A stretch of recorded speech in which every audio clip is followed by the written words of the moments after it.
الحمد لله رب العالمين والصلاة والسلام على أشرف الأنبياء والمرسلين وعلى آله وصحبه أجمعين.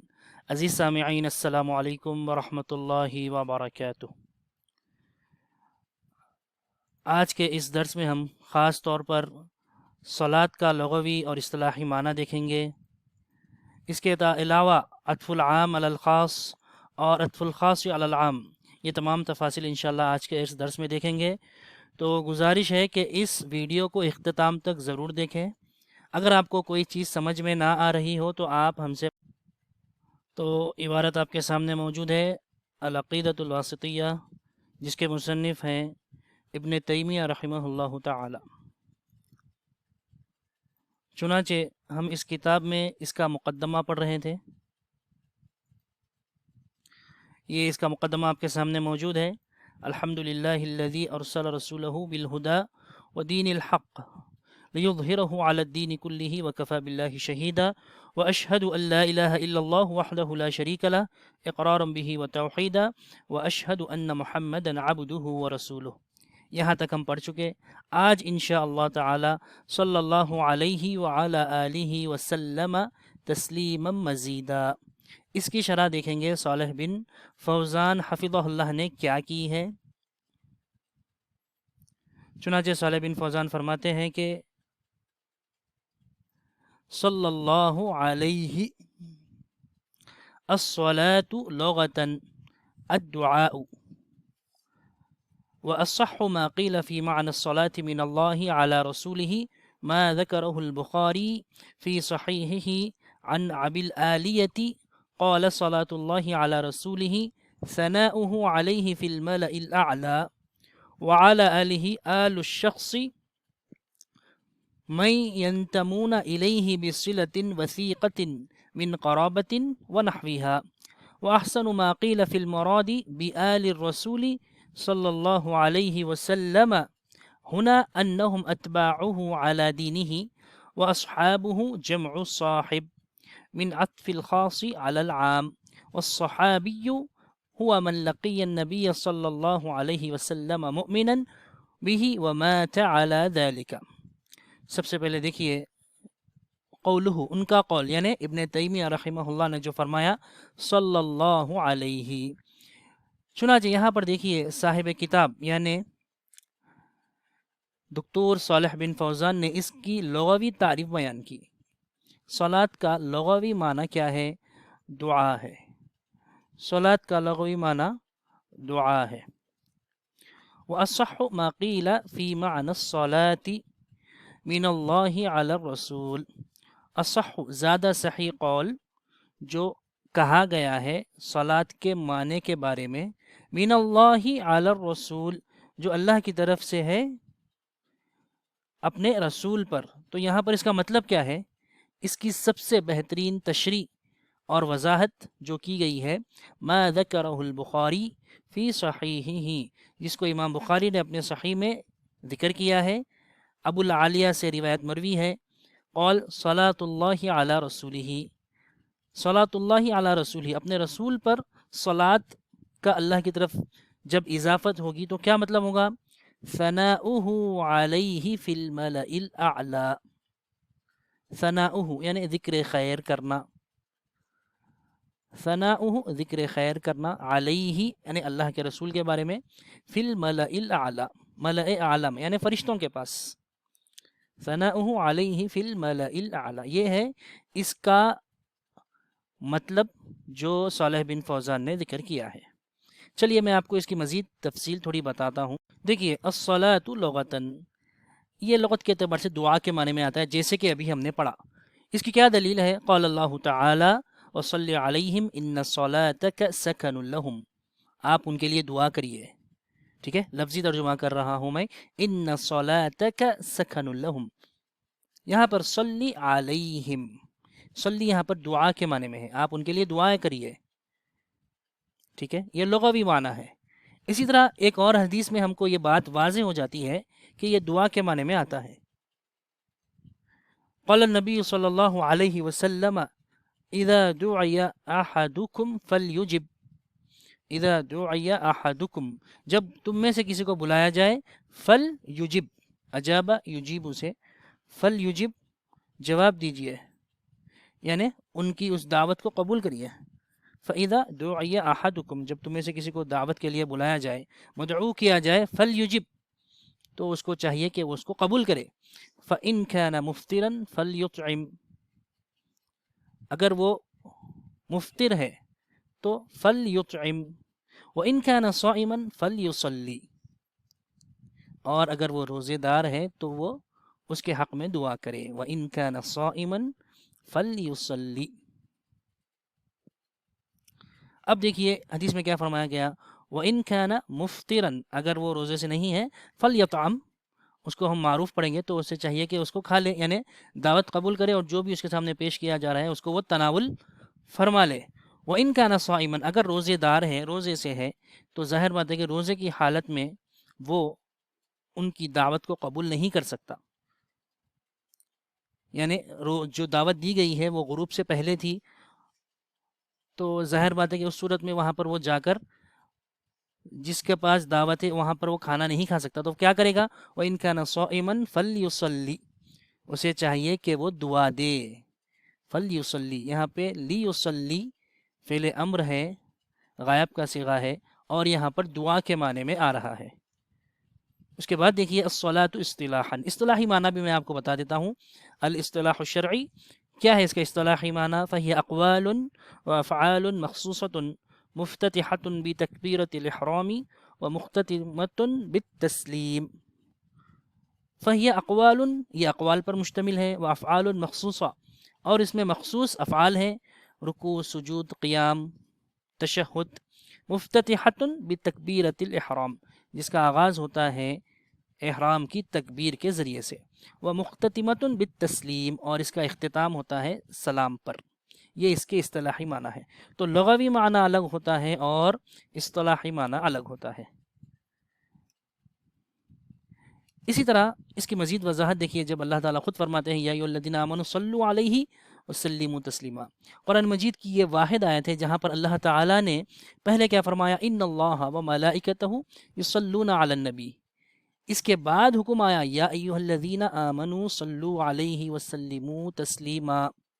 دیگر آیتیں جہاں پر اللہ تعالیٰ یا ایھا الذین آمنوا کا حکم دیتے ہیں، وہاں پر آیت کا آغاز یا ایھا الذین آمنوا سے ہی ہوتا ہے، لیکن یہاں پر اللہ تعالیٰ نے پہلے کیا فرمایا، ان اللہ وملائکتہ یصلون علی النبی، ٹھیک ہے، یا ایھا الذین آمنوا صلوا علیہ وسلموا تسلیما۔ چنانچہ یہاں پر صلو جب اللہ کے ساتھ استعمال ہوگا، صلی یصلی باب تفعیل سے، من اللہ الرحمت، اللہ کی طرف سے جب اس کا لفظ استعمال ہوگا، صلی اللہ علی النبی، یعنی اللہ نے اپنے نبی پر رحمت کا معاملہ فرمایا، من اللہ تعالی الرحمت، ومن الملائکۃ جب صلی اللہ کی نسبت فرشتوں کی طرف ہوگی تو استغفار کے معنی میں ہوگا، ومن الآدمیین الدعاء جب انسانوں کی طرف اس کی نسبت ہوگی تو دعا کے معنی میں ہوگا۔ چلیے اب ہم ہماری کتاب کی طرف لوٹتے ہیں۔ اب یہاں سے عبارت کو ایک اور مرتبہ غور سے دیکھیے، وقولہ صلی اللہ علیہ الصلاۃ لغۃ الدعاء، جیسے کہ میں نے آپ کو ابھی بتایا، وَأَصَّحُّ مَا قِيلَ، اور سب سے صحیح ترین قول جو کہا گیا ہے، فی معنی الصلاۃ، صلاۃ کے معنی کے بارے میں، من اللہ علی الرسول، اللہ کی طرف سے جو رسول پر ہوتی ہے، کیا مطلب ہوتا ہے، ما ذکرہ البخاری فی صحیحہ، جس کو امام بخاری نے ذکر کیا ہے اپنے صحیح میں، عن ابی العالیۃ، ابو العالیہ سے روایت ہے، صلاۃ اللہ علی رسولہ، کیا مطلب، ثناؤہ علیہ فی الملأ الاعلی، اللہ تعالیٰ کا ذکر خیر کرنا ملأ اعلیٰ میں، وعلی آلہ، یہاں پر آل، ان کی آل پر، آل الشخصی، ٹھیک ہے، کیا مطلب ہے، من ینتمون الیہ بصلۃ وثیقۃ، ینتمون یعنی نسبت جوڑنا ان کی طرف، بصلۃ صلہ، وصل یصل سے بنا ہے، وثیقہ یعنی کوئی مضبوط تعلق، وثیقہ وثقہ سے بنا ہے،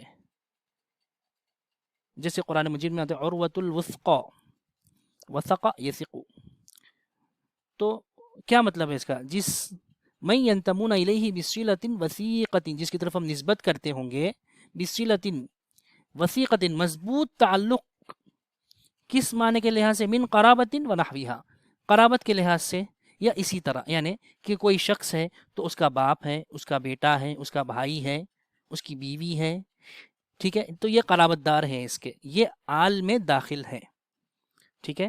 اب وہ احسن ما قیل، اور سب سے بہترین اور عمدہ بات جو کہی گئی ہے، فی المرادی، کہ اس سے مراد کیا ہے جو کہی گئی ہے، وہ ہے بآل الرسول ہنا انہم اتباعوہ علی دینہ، وہ کیا ہے کہ وہ اللہ کے رسول کے پیروی کرنے والے ہیں، اتباعہ علی دینہ، ان کے دین پر جو بھی ان کی پیروی کرے گا وہ اس تعریف میں شامل ہے۔ وأحسن ما قيل في المراد بآل الرسول هنا أنهم أتباعه على دينه۔ اب وأصحابه، کیا مطلب؟ جمع صاحب، یہ صاحب کی جمع ہے، من عطف الخاص على العام، یہ عطف ہے، خاص کا عطف کرنا عام پر ہے۔ اس کا کیا مطلب ہے میں آپ کو آگے بتاؤں گا، اس سے پہلے یہ دیکھ لیجئے، والصحابی هو من لقي النبي مؤمنا به ومات على ذلك، صحابی کی تعریف کیا ہے؟ ہوا من لقی النبی، جس نے نبی کریم صلی اللہ علیہ وسلم سے ملاقات کی، مؤمنم بھی، ایمان کی حالت میں، ومات علی ذلک، اور اسی پر ان کی وفات ہوئی ہو، انہیں کہتے ہیں صحابی۔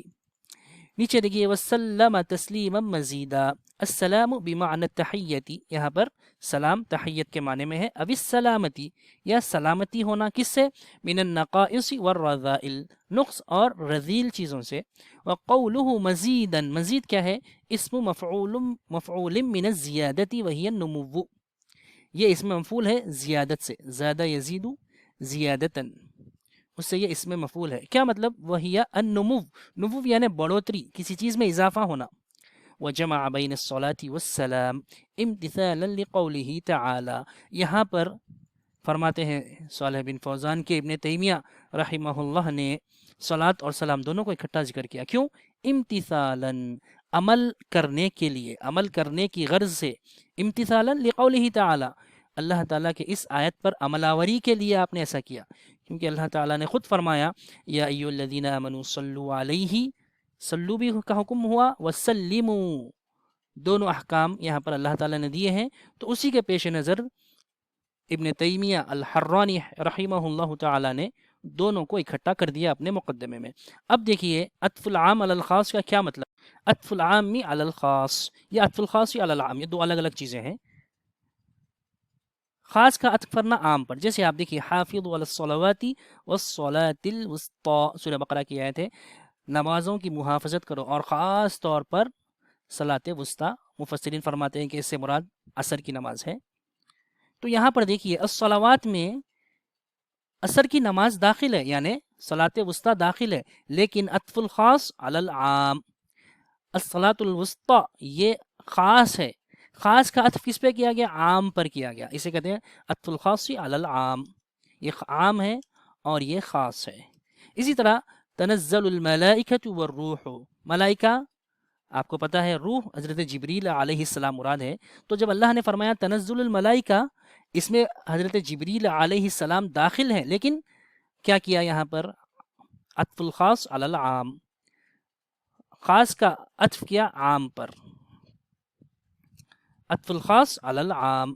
اسی طرح اس کا الٹا بھی ہوتا ہے، عطف العام علی الخاص۔ اس سے پہلے دیکھیے کہ اس کا مقصد کیا ہے، عطف الخاص علی العام کیوں کیا جاتا ہے؟ وذلک للتنبیہ علی فضل الخاص، اس چیز پر تنبیہ کرنے کے لیے کہ خاص جو ہے اس کا مقام و مرتبہ زیادہ ہے، الصلاۃ الوسطی، دیگر نمازوں سے اس کو فوقیت ہے، روح یعنی جبریل علیہ السلام کا مقام و مرتبہ دیگر انبیاء، دیگر جو فرشتے ہیں ان سے زیادہ ہے۔